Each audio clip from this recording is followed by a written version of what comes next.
My name is Rob Hornstra. I'm a photographer, but I consider myself as a storyteller, documentary maker, slow journalist. It's not so much about photography, but I use this medium to tell stories. And I'm working now independent on mostly long-term projects. Hello there. Rob Hornstra is an example of someone who has forged his own unique path within a rapidly evolving photography world. As Sinatra pointed out, he did it his way. The rules of engagement within the photography world have changed so extremely fast during the past 3 decades. So for anyone who is still holding on to the illusion of a 1980s style career path, the probability of this happening is somewhere between extremely low and zero. Hornstra has produced 26 publications and spends his time working on his own self-generated long-term documentary projects. But he hasn't achieved this through the old strategy of waiting for commissions or being promoted by a big gallery. He committed himself to producing a certain type of work and then set about eliminating all obstacles in his way. Looking at Hornstra's early life, it would have been difficult to predict his photographic success. I can tell you some stories about this. First of all, it might be interesting to know that I wasn't allowed to study photography. My parents didn't allow me to study photography, or a little bit broader, my parents didn't allow me to go to the art academy because they thought that was the most silly decision in your life and it would affect your whole life forever, being jobless, unemployed, having no money, sitting on the sofa, doing nothing, smoking joints, those kind of things. That's their idea of an artist. So that was a very bad plan, and they forced me to do a different studies. He did, however, persevere. After completing his studies in applied sciences and then working briefly as a probation officer, he enrolled at the School of Arts in his hometown, Utrecht. He was determined to deepen his engagement with his real passion, photography. He set his intention on creating work that was in line with his ideological departure from the small-town attitudes that he had grown up with. I was born in a very conservative Catholic family in the east of the country, very protected in a way, and everything that wasn't within our group was weird or bad or whatsoever.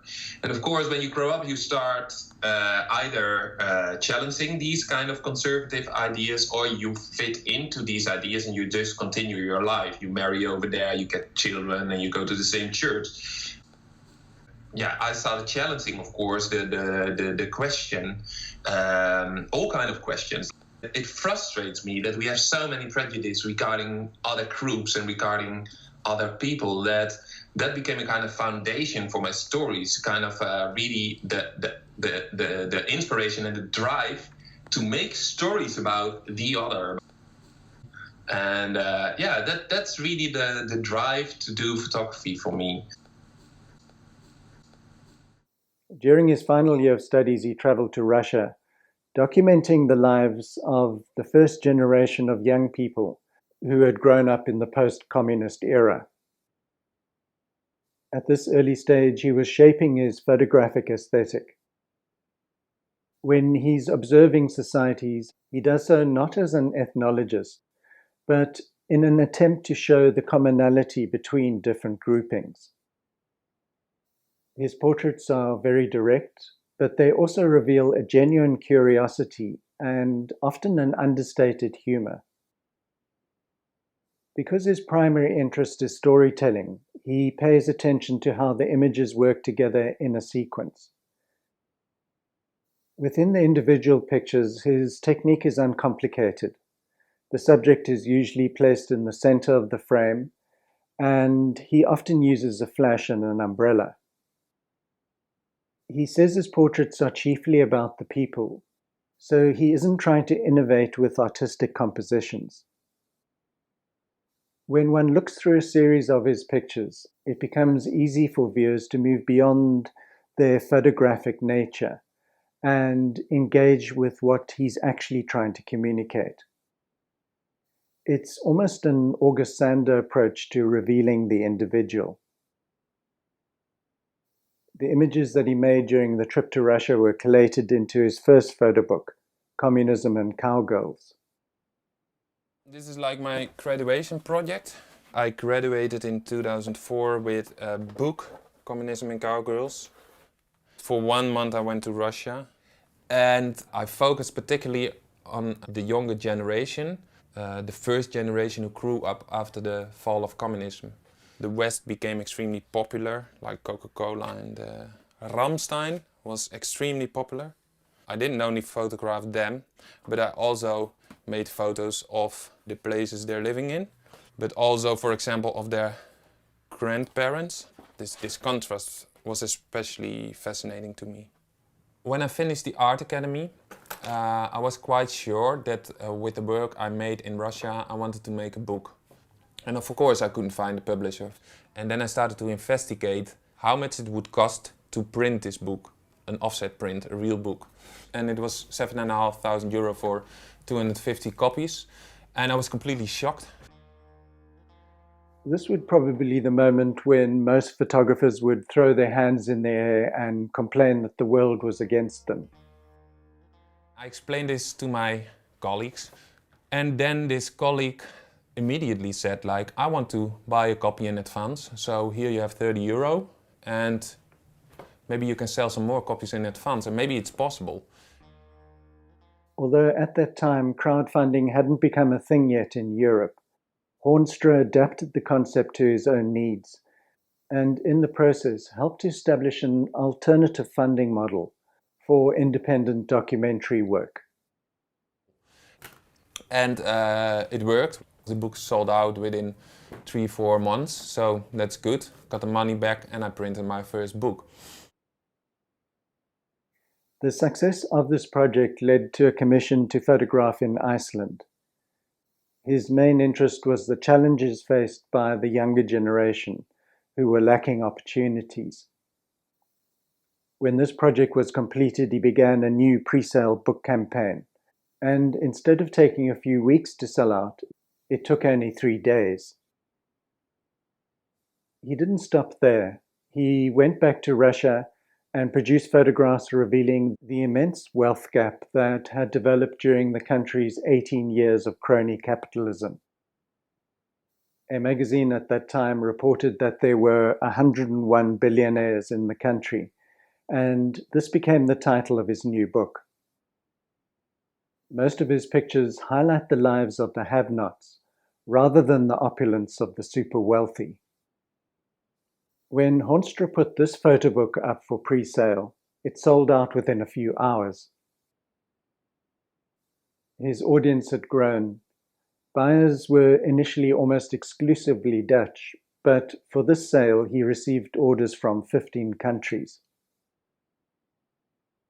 His process sounds straightforward, but he also had to build a social network of people who appreciated his photography and also bought into the inspiration behind his projects. He then had to take care of all the logistics himself, receiving orders and money, packing the books and taking the packages to the post office. He views the book as the best format to show his work, even more so than exhibitions. For him, the publication is the project, and he avoids any distraction that might divert him from achieving this objective. Hornstra embraced the idea of slow journalism. The idea for him grew out of an objection with the practice of conventional news photography. He's argued that most contemporary journalism is driven by speed, performance, and short attention spans.